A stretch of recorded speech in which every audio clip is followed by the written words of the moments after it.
Hola a todos y bienvenidos a nuestro canal. Hoy nos sumergiremos en un tema tan fascinante como controvertido: la Biblia y sus demonios, ¿qué nos ocultan? El texto sagrado encierra misterios profundos sobre estas entidades. Acompáñenos en un viaje a través de las Escrituras para desentrañar los secretos que rodean a los demonios, su origen, su papel y cómo han influido en la fe y la cultura a lo largo de los siglos. Preparen su mente para un análisis detallado, porque lo que descubriremos les ofrecerá una nueva perspectiva. Comenzamos. Capítulo 1. El origen del mal, ángeles caídos y deidades antiguas. En este primer capítulo exploraremos las raíces de la concepción demoníaca. Una de las interpretaciones más difundidas en el cristianismo sostiene que los demonios son ángeles que desobedecieron a Dios y fueron expulsados del cielo. Esta narrativa se fundamenta en pasajes como Isaías 14, que describe la caída de Lucero, hijo de la mañana, y Ezequiel 28, que alude a un querubín ungido que se reveló por su belleza y sabiduría. Estas escrituras han sido tradicionalmente interpretadas como la historia de Lucifer, un ángel de gran esplendor que por orgullo se levantó contra Dios y fue desterrado junto con una porción de los ángeles, convirtiéndose en el diablo y sus demonios. Esta visión ha moldeado profundamente la teología cristiana y la comprensión del origen del mal. Sin embargo, la historia de los demonios en la Biblia es más antigua y compleja, con posibles influencias de mitologías y religiones mesopotámicas y cananeas. Antes de la consolidación del monoteísmo judío, diversas culturas de la región adoraban a múltiples deidades, algunas de las cuales eran asociadas con aspectos negativos o caóticos. Con el desarrollo del yavismo, muchas de estas deidades paganas fueron relegadas al estatus de espíritus malignos o demonios. En el Antiguo Testamento se mencionan los Shedim, Deuteronomio 32:17, Salmos 106:37, y los Seirim, Levítico 17:7, Isaías 13:21, términos que se refieren a entidades demoníacas o espíritus cabríos, a menudo asociados con la idolatría y los cultos paganos en el desierto. Estos elementos sugieren una evolución en la comprensión del mal, donde las figuras divinas de otras culturas fueron recontextualizadas como fuerzas opuestas a Dios. Capítulo 2. Legiones de oscuridad, tipos de demonios y su jerarquía. Una vez establecido el origen, nos adentraremos en la diversidad de entidades demoníacas mencionadas en la Biblia. Más allá de la imagen genérica del diablo, las escrituras y las tradiciones judías y cristianas posteriores describen diferentes tipos de demonios con roles y características específicas. Por ejemplo, en el Nuevo Testamento se hace referencia a espíritus inmundos o demonios de manera general, pero también se mencionan figuras con nombres propios. Belcebú, por ejemplo, es presentado como el príncipe de los demonios, Mateo 12:24, lo que sugiere una posición de autoridad. Su nombre, posiblemente derivado de Baal-Zebul, señor de las moscas, lo conecta con deidades paganas. En textos apócrifos y tradiciones posteriores, como el Testamento de Salomón, se detallan demonios como Asmodeo, asociado con la lujuria y la destrucción de matrimonios, o Lilith, una figura demoníaca femenina en el folclore judío. La Biblia y las interpretaciones teológicas también sugieren una jerarquía dentro de las fuerzas demoníacas. Pablo, en Efesios 6:12, habla de una lucha no contra sangre y carne, sino contra principados, contra potestades, contra los gobernadores de las tinieblas de este siglo, contra huestes espirituales de maldad en las regiones celestes. Esta descripción implica una estructura organizada de estos seres, con diferentes niveles de autoridad y poder. Los principados y potestades se entienden como entidades demoníacas que ejercen influencia sobre naciones, regiones o incluso sistemas ideológicos. Esta jerarquía demoníaca se ha interpretado como un reflejo invertido de la jerarquía angelical, con Satanás a la cabeza, seguido por sus lugartenientes y legiones de demonios menores. Su interacción se concibe como una operación coordinada para oponerse a Dios y corromper a la humanidad, manifestándose a través de la tentación, la opresión y, en casos extremos, la posesión. Capítulo 3. Posesión y liberación. Los demonios en acción. En este capítulo nos centraremos en el impacto más directo de los demonios en la vida de las personas, la posesión demoníaca. El Nuevo Testamento, especialmente los Evangelios, contiene numerosos relatos de exorcismos realizados por Jesús y sus discípulos. Estos pasajes describen a personas que manifestaban una variedad de síntomas inusuales, como fuerza sobrehumana, conocimiento sobrenatural, convulsiones, mudez, ceguera o comportamientos autodestructivos. Un ejemplo prominente es el endemoniado de Gadara, Marcos 5:1-20. Un hombre que vivía entre los sepulcros, poseído por una legión de demonios, que gritaba y se hería a sí mismo. Jesús, con su autoridad, expulsó a los demonios, que entraron en una piara de cerdos, los cuales se precipitaron al mar.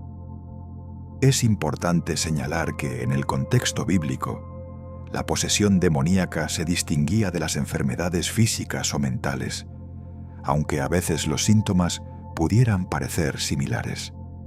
Los relatos bíblicos enfatizan la capacidad de los demonios para hablar a través de la persona poseída, reconocer la divinidad de Jesús y resistirse a ser expulsados. Más allá de la posesión, los demonios también ejercen la tentación y la influencia maligna. La tentación de Jesús en el desierto por Satanás, Mateo 4:1-11, es un ejemplo claro de cómo el adversario busca desviar a la humanidad del camino de Dios, ofreciendo poder, gloria o placer a cambio de la desobediencia. La influencia maligna puede manifestarse en la promoción de la idolatría, la división, el engaño y la corrupción moral en la sociedad. La Biblia también aborda el concepto de liberación y cómo las Escrituras proponen la resistencia y la victoria sobre estas fuerzas. Textos como Santiago 4:7, «Someteos, pues, a Dios, resistid al diablo, y huirá de vosotros», y 1 Pedro 5:8-9, «Sed sobrios y velad, porque vuestro adversario el diablo, como león rugiente, anda alrededor buscando a quien devorar, al cual resistid firmes en la fe».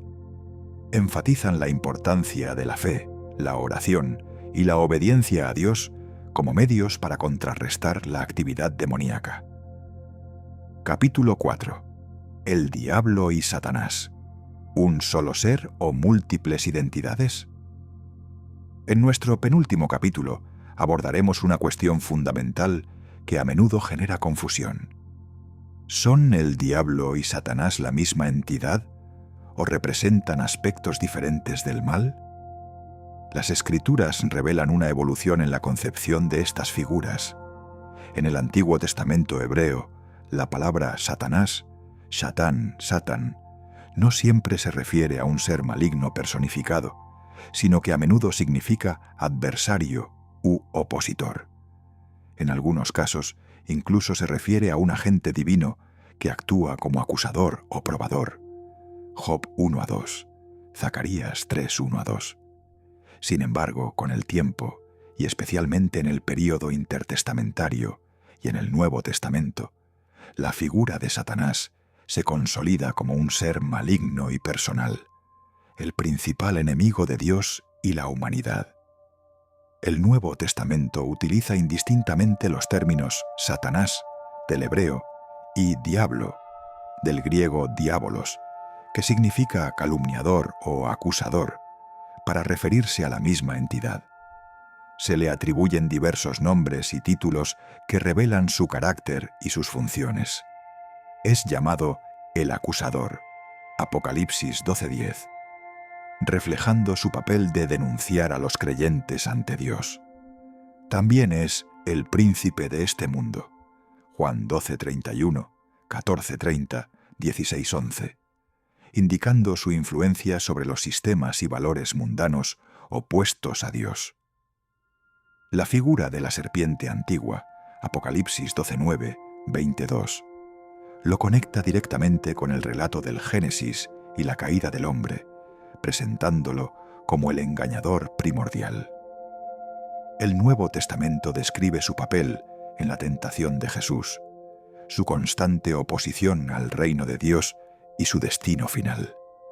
Se predice que será atado y finalmente arrojado al lago de fuego, Apocalipsis 20, lo que simboliza la derrota definitiva del mal. La figura de Satanás se ha convertido en el arquetipo del mal, encarnando la rebelión contra Dios, la corrupción de la creación y la fuente de toda iniquidad. Capítulo 5. Secretos ocultos, demonios, apócrifos y tradiciones. Para finalizar nuestro viaje, nos aventuraremos más allá del canon bíblico para explorar las tradiciones apócrifas y extrabíblicas que han enriquecido y a veces distorsionado la demonología. Estos textos, aunque no son considerados parte de las escrituras inspiradas por la mayoría de las tradiciones cristianas, ofrecen una visión fascinante de las creencias populares y el desarrollo de las ideas sobre los demonios en el período intertestamentario y los primeros siglos del cristianismo. El libro de Enoc, por ejemplo, es una obra apócrifa judía que detalla la historia de los vigilantes, ángeles caídos, que descendieron a la tierra, se unieron con mujeres humanas y enseñaron a la humanidad artes prohibidas, lo que llevó a la corrupción y al diluvio. Este texto proporciona nombres de demonios, sus funciones y su castigo, expandiendo significativamente la narrativa bíblica sobre los ángeles caídos. El Testamento de Salomón es otro texto apócrifo que describe cómo el rey Salomón, con la ayuda de un anillo divino, podía invocar y controlar a los demonios, obligándolos a construir el templo de Jerusalén. Este libro nombra a numerosos demonios, describe sus apariencias, sus poderes y cómo pueden ser sometidos. Estas tradiciones apócrifas y extrabíblicas han ejercido una influencia considerable en el folclore, la magia, el ocultismo y la cultura popular a lo largo de los siglos. Sus descripciones detalladas de demonios, sus jerarquías y sus métodos de operación han sido una fuente de inspiración para grimorios, tratados de demonología y obras de ficción. La imagen popular de los demonios, con sus nombres y características específicas, a menudo se deriva más de estas fuentes extrabíblicas que del canon mismo. Estos textos nos permiten comprender la riqueza y complejidad de la mitología que rodea a los demonios, revelando cómo las creencias sobre el mal se desarrollaron y se adaptaron a través de diferentes culturas y períodos históricos. Y así, llegamos al final de nuestro profundo análisis sobre la Biblia y sus demonios, que nos ocultan. Esperamos que este recorrido por las Escrituras y las tradiciones les haya ofrecido una nueva perspectiva sobre estas enigmáticas entidades. Hemos explorado desde su posible origen hasta su influencia en la humanidad y cómo su figura ha evolucionado a lo largo de la historia. La Biblia, más allá de ser un texto religioso, es también una fuente inagotable de historias, mitos y reflexiones sobre la naturaleza humana y la confrontación entre el bien y el mal. Los demonios, ya sea que los veamos como seres literales o como representaciones de las fuerzas oscuras que habitan en nuestro interior y en el mundo, nos invitan a una profunda introspección. Nos encantaría conocer sus opiniones y abrir el debate. Si les gustó este video, no olviden darle me gusta, compartirlo con sus amigos y, por supuesto, suscribirse al canal para no perderse futuros contenidos. Nos vemos en el próximo video.